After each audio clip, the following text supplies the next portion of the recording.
Bonjour à tous, bienvenue sur cet épisode 9 de Coach 60 jours pour devenir coach, là où je vous partage tous mes apprentissages si vous souhaitez en apprendre plus sur votre pratique de la musculation ou améliorer vos connaissances. Aujourd'hui, on est toujours sur de la biomécanique et on va parler du squat. Le squat, ce fameux exercice qu'on retrouve partout. Certains l'esquivent car il est difficile aussi bien mentalement que physiquement, il requiert une bonne technique, surtout pour ne pas se blesser. Vous voyez affiché sur votre écran un monsieur qui réalise son squat. Quels muscles déjà premièrement vont être sollicités lors du squat? Alors il va avoir les quadriceps qu'on va retrouver ici. Évidemment, on va avoir les fessiers et on va avoir les érecteurs spinaux. Pourquoi les quadriceps? Tout simplement parce qu'on va venir faire une flexion de genou comme on l'a vu.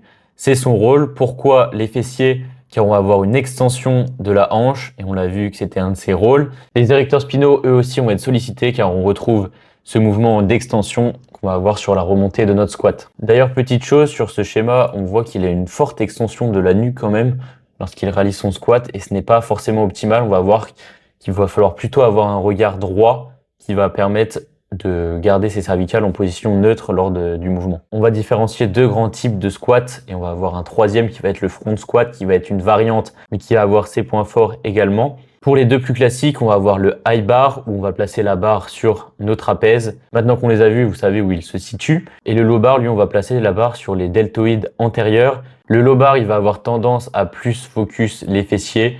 Et le high bar, lui, a plus focus les quadriceps. Donc pendant notre squat, on va avoir une pression qui va être mise sur l'articulation du genou, sur la cheville également, mais aussi au niveau de la hanche. On va avoir donc une flexion de genou, une extension de hanche et on va avoir évidemment, lorsqu'on va pousser, transférer la force, les chevilles qui vont intervenir. Et au contraire, les muscles comme les ischios, les mollets sont très peu utilisés lors de cet exercice. Ils ont un rôle de stabilisation.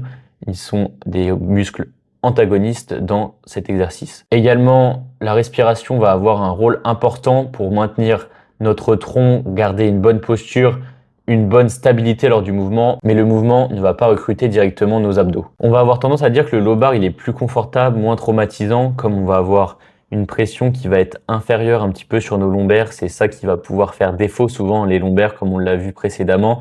Ça peut faire souvent défaut, ils sont souvent négligés et ça vient aussi de cette négligence. Un point important lors de notre squat aussi, ça va être d'avoir nos coudes qui vont pointer vers l'arrière et non vers l'avant comme on pourrait le retrouver parfois. On va effacer tout ça, on va essayer de voir comment se constitue un squat parfait, comment il se déroule, mais il faut savoir que notre squat parfait, il va être différent en fonction donc de notre morphologie, de nos mobilités, autant de facteurs qui varient d'un individu à l'autre et donc il ne va pas y avoir une forme conventionnelle de squat pour tout le monde. Donc là, on va s'apercevoir qu'il est en high bar. Il faut regarder vers l'avant tout au long du mouvement. Donc là, on s'aperçoit qu'il est en high bar, il est déjà en position, donc il a déraque sa barre. Le mieux pour déraque sa barre, ça va être de faire une extension de hanche plutôt qu'une flexion de genou qui va pouvoir être plus traumatisante pour nos genoux et qui va solliciter déjà nos quadriceps. Et c'est pas le but de les solliciter avant la série. Ce monsieur, il va devoir penser à regarder bien. Ce monsieur, il va devoir faire l'effort de regarder en avant tout au long du mouvement, garder sa colonne le plus neutre possible, on va dire, limiter la pression sur les lombaires, ne pas trop arrondir le dos. Ce qui peut être le plus traumatisant, c'est une flexion au niveau des lombaires, mais ça, c'est presque invisible à l'œil nu. Donc, on va devoir prendre plein de choses en compte pour la limiter. Et déjà, au niveau de la position générale de notre dos, on peut s'imaginer ou non si les lombaires en prennent un coup. Et même au niveau du ressenti, ça va tirer dans le bas du dos au niveau des disques intervertébraux. Donc, avant de descendre, on prend de l'air. Pour une bonne stabilité, hop, on se concentre sur avoir une barre qui va avoir une trajectoire sur le plan vertical où elle ne va pas bouger de ce plan vertical, qui va se situer à peu près au milieu de nos pieds. Et on va descendre tout en contrôlant avec la stabilité de notre corps, avec la respiration notamment et le contrôle dans les muscles. On va descendre donc cette barre sur cet axe, amener les genoux un petit peu en avant forcément. Ils peuvent dépasser la pointe de nos pieds, c'est pas un problème, car si on se limite à rester sur cette ligne-là, si on se limite à ça, on va avoir une flexion de genou qui va être excessive alors qu'on pourrait répartir ses forces sur notre extension de hanche notamment en amenant nos genoux un petit peu plus vers l'avant. Bon, il est descendu, il garde son regard bien droit et des mêmes consignes, hop, il garde son gainage et il va remonter sur la même trajectoire tout en contrôlant en poussant bien dans les pieds dans leur intégralité. C'est théorique, ça c'est sur le papier et pensez à ça déjà tout au long du mouvement et je pense que j'ai oublié certains éléments. Je me suis fait une petite checklist qu'on va revoir juste après pour être sûr de rien avoir oublié car c'est important de prendre tout ça en compte au final. Voilà pour la petite checklist. On a la barre sur les deltoïdes postérieurs si on est en low bar. Sur les trapèzes, si on est en high bar, on va avoir la descente qui va nécessiter une extension de hanche et une flexion de genou. Pied 15-30 degrés vers l'extérieur, vous voyez, ça je l'ai oublié par exemple, c'est très très important en plus, désolé. Les pieds vers l'extérieur 15-30 degrés en fonction évidemment de notre morphologie, de notre mobilité et très important, nos genoux, ils vont suivre l'axe de nos pieds qu'on a défini pour nos pieds. C'est pour ça aussi qu'on va recruter les adducteurs. Comme vous le savez, lors d'un squat, nos genoux, normalement, vont avoir tendance à s'écarter et donc les adducteurs ont pour rôle de les rapprocher et donc une pression va être exercée sur ces adducteurs. Après avoir oublié ce point très important, c'est bon, on l'a vu. Les coudes vers l'arrière, comme on l'a dit. Et également dans l'idée, quand on va squatter, on va se dire plutôt dans notre tête qu'on va garder le dos droit et qu'on va ramener le dos vers l'arrière, le monter vers l'arrière. Plutôt que de ressortir la poitrine, je pense que c'est plus intuitif de le présenter comme ça. Les genoux dans l'axe des pieds, comme je viens de vous le présenter avec cette notion de pied à 15-30 degrés, on va tout aligner au final pour qu'on garde la posture naturelle en fait, la biomécanique quoi. Un axe vertical, la barre reste au-dessus du milieu du pied comme on l'a vu. Le regard droit devant pour éviter une extension ou une flexion de cervicale qui pourra engendrer des blessures. Plus notre fémur est long, plus il va être pertinent de se pencher, comme on l'a vu, pour limiter cette pression sur les genoux et de la répartir avec l'extension de hanche. Donc plus on est penché, plus on va avoir une extension de hanche et limiter la flexion de genou. Bien inspirer va permettre un meilleur contrôle, une meilleure stabilisation de notre barre et donc de protéger notre colonne. Descendre à la parallèle, c'est important, voire un peu plus bas en fonction de notre mobilité pour stimuler suffisamment le muscle et donc dans une logique d'hypertrophie bien évidemment. Après, il y a d'autres variantes pour les athlètes en fonction de si on veut travailler l'explosivité, etc.